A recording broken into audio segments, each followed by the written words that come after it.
Hola mis queridos hermanos, espero se encuentren muy bien. Hoy continuamos con el tema de fundamentos de la teología del pacto y hemos visto el desarrollo histórico tanto de los puritanos, de la misma manera con los padres de la iglesia, y también estamos viendo o vimos en pocas palabras lo que fue la definición bíblica del pacto en el Antiguo Testamento y lo que es la palabra pacto en el Nuevo Testamento.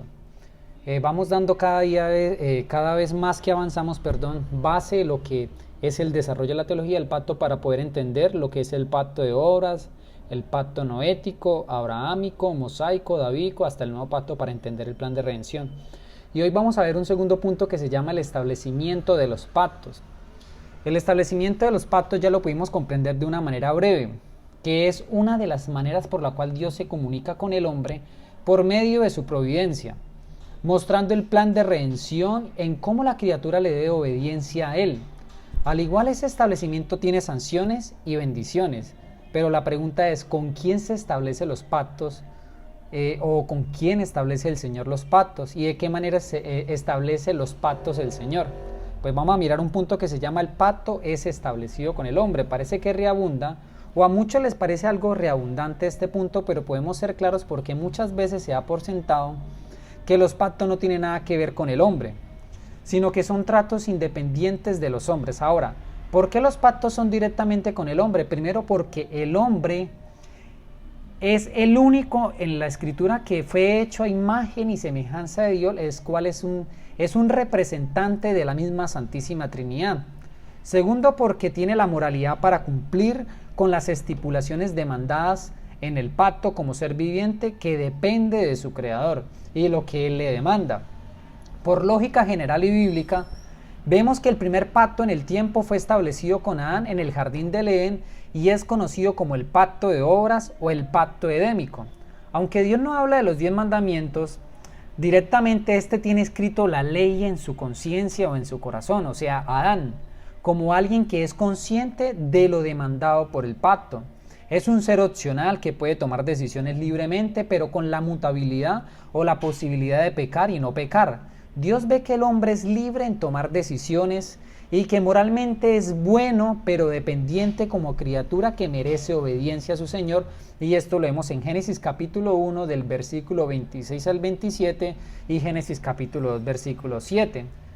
¿Por qué el pacto no es establecido o los pactos, Dios no establece un pacto con la creación?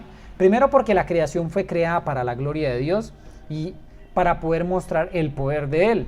Y segundo, porque la creación fue creada para ser administrada por el hombre como representante de Dios, donde Dios moraba en el Edén como su lugar santo que estaba lejos de la contaminación. Esto lo podemos ver clarificado en Génesis capítulo 1 del 26 al 28 y leo para ustedes. Entonces dijo Dios, hagamos al hombre a nuestra imagen, conforme a nuestra semejanza, y señoree en los peces del mar, en las aves de los cielos, en las bestias, en toda la tierra y en todo animal que se arrastra sobre la tierra. Y creó Dios al hombre a su imagen, a imagen de Dios lo creó, varón y hembra los creó. Y los bendijo Dios y les dijo, fructificad y multiplicaos y llenad la tierra y sojuzgadla y enseñorear en los peces del mar, en las aves de los cielos y en todas las bestias que se mueven sobre la tierra. Vemos que el hombre tenía o tiene el poder, si se podría decir, para sojuzgar la tierra y de enseñorearse de ella, tanto en los peces del mar como en las aves y en las aves de los cielos y en toda bestia que se mueve sobre la tierra, porque era un representante de la creación. Dios lo pone como un administrador de su creación, y esto lo podemos ver que no es viceversa, que la creación no es la que domina al hombre, que fue hecho a semejanza de Dios. Por eso los pactos se establecen con él.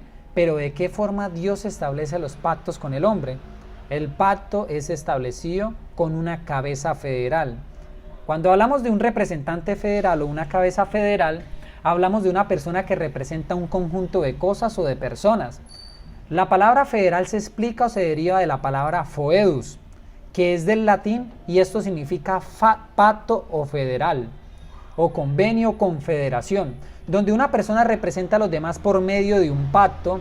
Adán era el representante federal de nosotros, los que estamos sin Cristo, los que estábamos sin Cristo, incluso los que están sin Cristo, pero sigue siendo el representante federal de aquellos que no han nacido de nuevo, como lo dije, y están bajo condenación del primer pacto de obras. Ahora, ¿cómo sabemos que Adán era un representante? Podemos mirar que hay textos en el Nuevo Testamento como en el Antiguo, pero nos vamos a centrar en el Nuevo, que argumentan y favorecen que Adán representó a la humanidad en el jardín del Edén, en el pacto de obras. Esto lo vemos en Romanos 5, capítulo 5, versículo 12, y dice: por tanto, como el pecado entró en el mundo por un hombre, y el pecado a la muerte, así la muerte pasó a todos los hombres por cuanto todos pecaron. Romanos 5, 18. Así que como por la transgresión de uno Adán, vino la condenación de todos los hombres, de la misma manera la justicia de uno vino a todos los hombres, la justificación de vida. También está Romanos 5, 19, porque así como por la desobediencia de un hombre, o sea Adán, los muchos fueron constituidos pecadores, así también por la obediencia de uno los muchos serán constituidos justos. Y 1 Corintios 15, 22, pues así como en Adán todos mueren, también en Cristo todos serán vivificados. Vemos que en Adán todos mueren. ¿Por qué todos mueren? Porque Él nos representó en el Edén por medio del pacto de obras. Esta consecuencia fue más evidente cuando Adán en el capítulo 3 de Génesis comió del fruto prohibido transgrediendo los mandamientos o el mandamiento santo de Dios. Él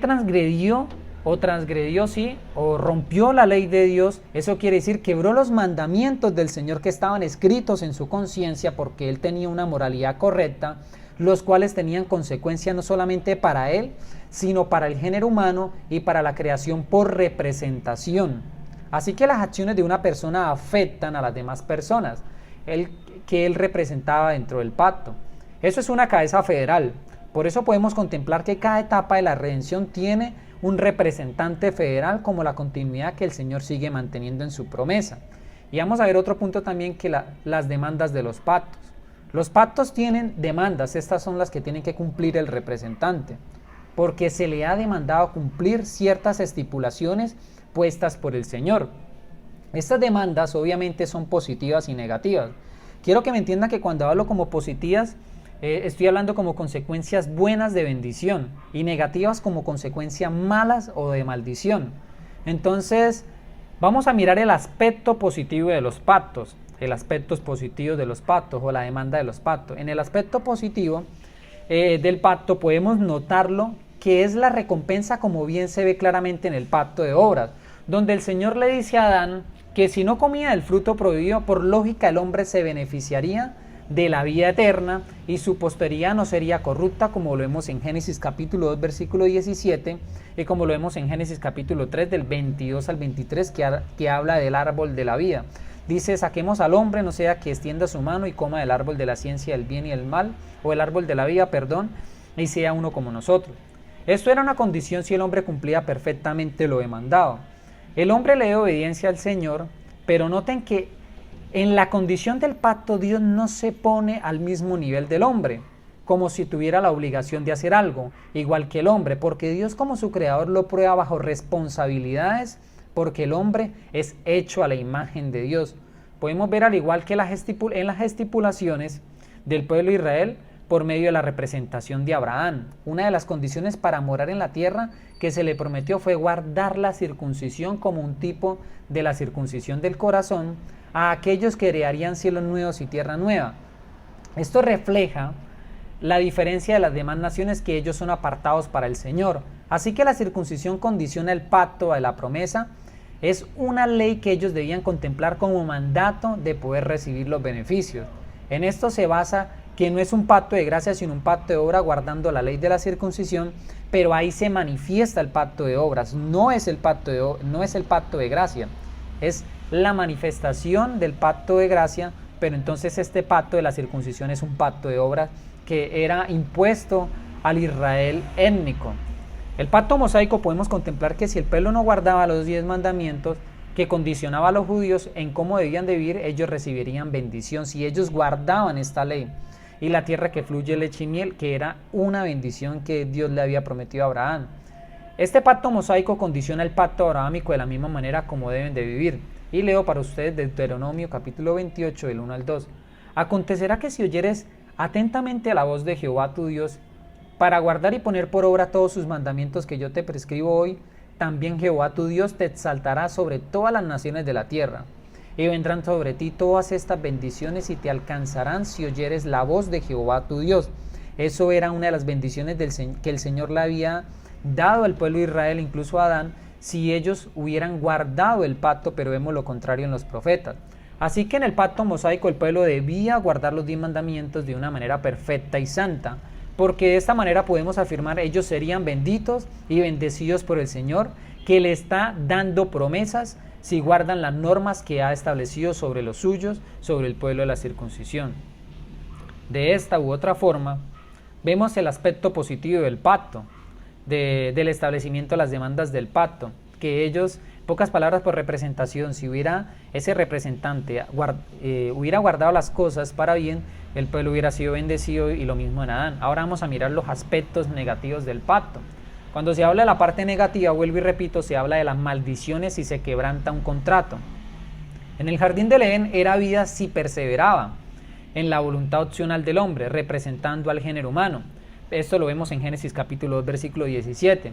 No solo era perseverar, sino que es maldición y muerte para la posteridad, como se ve en Génesis 3, y dice: mas del árbol de la ciencia del bien y el mal no comerás, porque el día que él comieres ciertamente morirás. En el pacto abrahámico vimos que era una promesa de Dios sobre Abraham de darle la tierra de Canaán, si ellos contemplaban la circuncisión. Pero vemos que el aspecto negativo de Génesis 17:14 dice: y el varón incircunciso, el que no hubiera circuncidado la carne de su propucio, aquella persona será cortada del pueblo, ha violado mi pacto. Entonces vemos claramente algo que es muy llamativo, es que si ellos no se circuncidaban en el pacto abrahámico, en pocas palabras, ellos serían ¿qué? Cortados del pueblo, o los mataban en el pueblo por no contemplar el pacto, porque era una sanción. Ahora, podemos mirar también en Deuteronomio 28, capítulo 28, versículo 15, y dice: pero acontecerá que si no oyeres a la voz de Jehová tu Dios, para procurar cumplir con todos los mandamientos y sus estatutos que yo te intimo hoy, que vendrá sobre ti todas estas maldiciones y te alcanzarán. Estas maldiciones podemos ver cuando el pueblo de Israel se prostituyó con las demás naciones. Vino juicio, vino maldición sobre ellos por el quebrantamiento del pacto. Y esto lo podíamos ver también como representante en Deuteronomio 17, capítulo 17, del 18 al 20, sobre el representante que era David, cuando Dios impusiera su rey sobre Israel. Y cuando se siente sobre el trono de su reino, entonces escribirá para sí un libro, una copia de esta ley, del original que está al cuidado de los sacerdotes levitas, y lo tendrá consigo, y leerá en todos los días de su vida, para que aprenda a temer a Jehová su Dios, para guardar todas las palabras de esta ley y estos estatutos, para ponerlos por obra, para que no se eleve su corazón sobre sus hermanos, ni se aparte el mandamiento a diestra ni a siniestra, a fin de que prolongue sus días en su reino, y él y sus hijos en medio de Israel. Pero lamentablemente vemos que no fue así, que uno de los peores errores que David pudo hacer fue cuando censó al pueblo y vinieron maldiciones sobre el pueblo, que Dios incluso lo puso a escoger.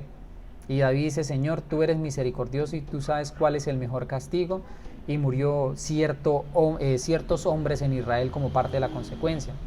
En esto concluimos, hermanos, por lo que nos ven, la importancia de los aspectos del pacto. Sabemos que los pactos tienen sanciones y bendiciones, como obediencia perfecta, pero esto los lleva al pacto de gracia, apuntando a Cristo, que era prometido en la simiente de Génesis 3:15, donde cumpliría perfectamente los mandatos demandados por el Señor, y esto es el pacto de gracia. Así que esto es parte ya del fundamento, del establecimiento. Ya en el próximo video, si Dios lo permite, estaremos viendo lo que es el pacto de obras y desarrollaremos ya el plan de redención. Espero este video haya sido de mucha bendición y mucha edificación para ustedes, y que sea el Señor bendiciéndoles.